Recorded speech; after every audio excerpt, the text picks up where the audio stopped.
pits up there, or sorry, in the pits as I was.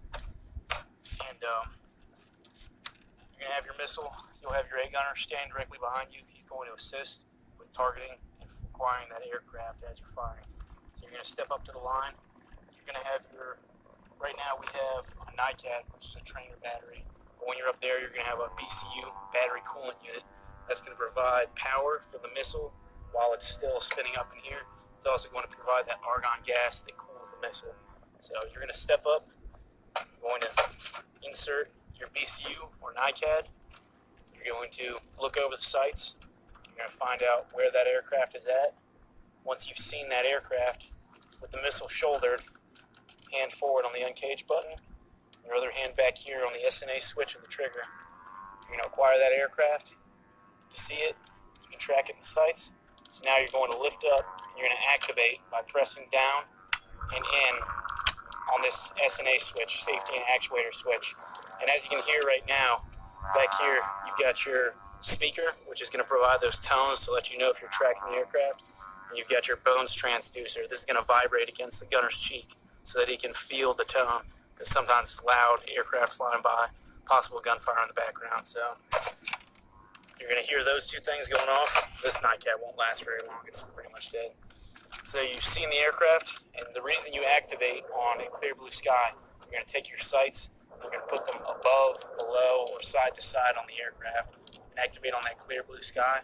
The reason for doing that is you want this weapon tracks with negative UV and IR light, so you want to give it a clear picture to set the tracker on, so that way when you look at the plane, it's tracking that negative UV light, or the light that the plane is blocking out.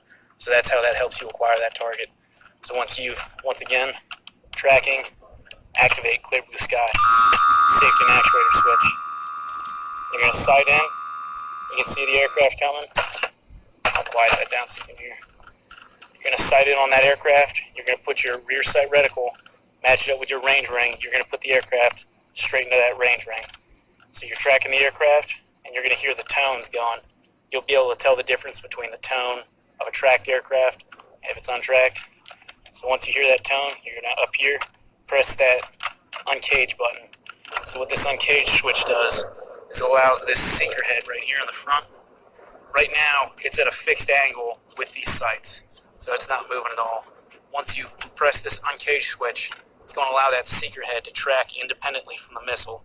So this little gyro up here, this seeker eye is going to be moving around looking at that aircraft.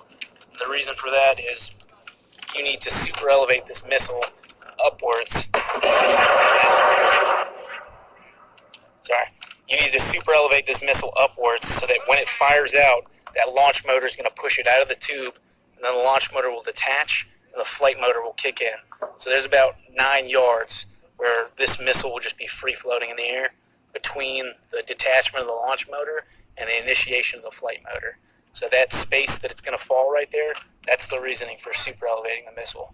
So you sight in, SNA switch on clear blue sky, tracking. I've got tone, press down my uncage button, then I'm going to super elevate, and in this rear reticle, you're going to put it inside the canoe.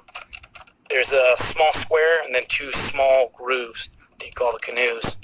So I'm going to look down from my range ring, I'm going to put it in that canoe, and depending on which direction it's traveling, what kind of aircraft it is, I'll super elevate, and I may lead left or lead right depending on the direction and the type of aircraft.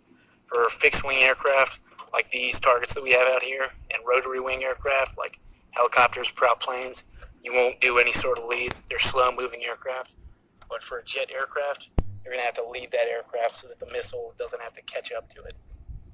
So once you've done all that, you've uncaged, range ring, down to your canoe, you're tracking, you do your lead if you need it. You're going to pull and depress that trigger for 3 to 5 seconds and wait for that missile to fire. And once the missile has left this tube, it's a fire and forget weapon system. So that missile is on its own, tracking on its own, headed towards that aircraft.